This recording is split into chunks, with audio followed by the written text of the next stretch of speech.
Hey adventurers, we just got back from a couple of trips, one locally, one internationally, and it's been a pretty busy month for us. Now don't get me wrong, we love traveling and exploring new and beautiful spots, and actually here are some highlights from the last couple trips.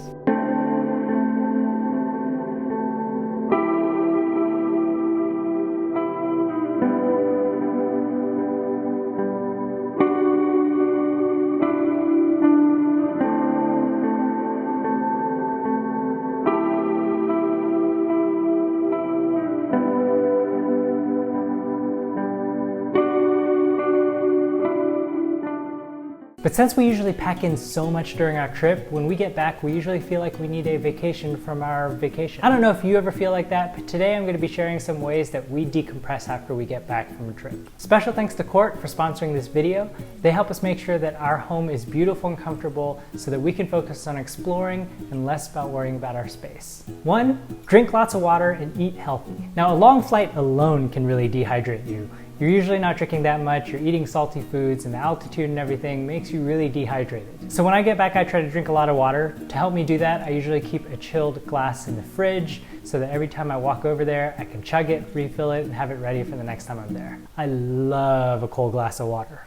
We also try to hit the grocery store within a day after we get back and fill our fridge with vegetables and fruits. I find that if the fridge is stocked, I try to eat all of that up before it goes bad. 2, give yourself an extra day to recover. Now, if you're anything like me, I'm always trying to hit the ground running. But I find that the more I travel or the longer our trip is, it's really tiring to try to get back and just be at 100% all the time. So to help that, we usually try to give ourselves an extra day off to recuperate, rest up, and get things done. That way, if we get back an odd hour or we lose time, we can take a nap and just slowly readjust. And there's time to take care of the things that we didn't get to do while we were gone, like checking our mail, some of the errands, just the household stuff. 3, set up for success. Now with all of that said, we do try to take care of everything before we leave so that we're coming back to a comfortable space. That involves making sure that we take care of any urgent to-do items before we leave, like picking up prescriptions or having enough cat food so that we don't have to worry about it right when we get back. And then we also like to clean up our home and just make sure it's nice and tidy so that when we get back it's not a mess and we feel overwhelmed by that.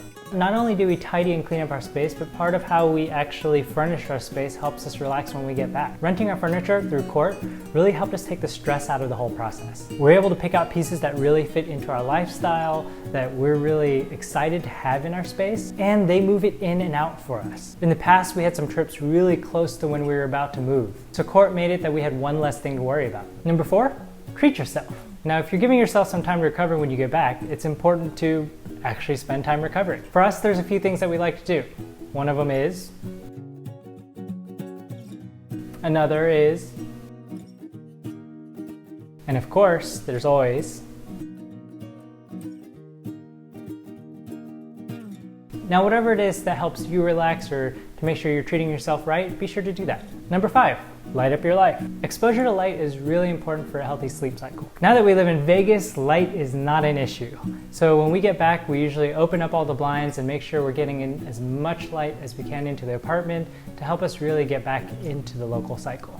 Number 6, exercise. Now I'll be the first to admit we hate exercising. But a few years ago when we started climbing, we found something that we really enjoyed doing and it didn't feel like working out. After being gone for a week or 2, we really like hitting the gym on the day we get back. It doesn't feel like work or exercise, and it's something that we really enjoy. Number 7, pay it forward. Now this one's kind of for us. But when you were planning for the trip, if you used a blog or read reviews on hotels to help you decide where to stay or what activities to do, be sure to give feedback as well. That could be in leaving other reviews while it's fresh in your mind, or leave a comment in a blog to say what was useful, or even if things need to be updated.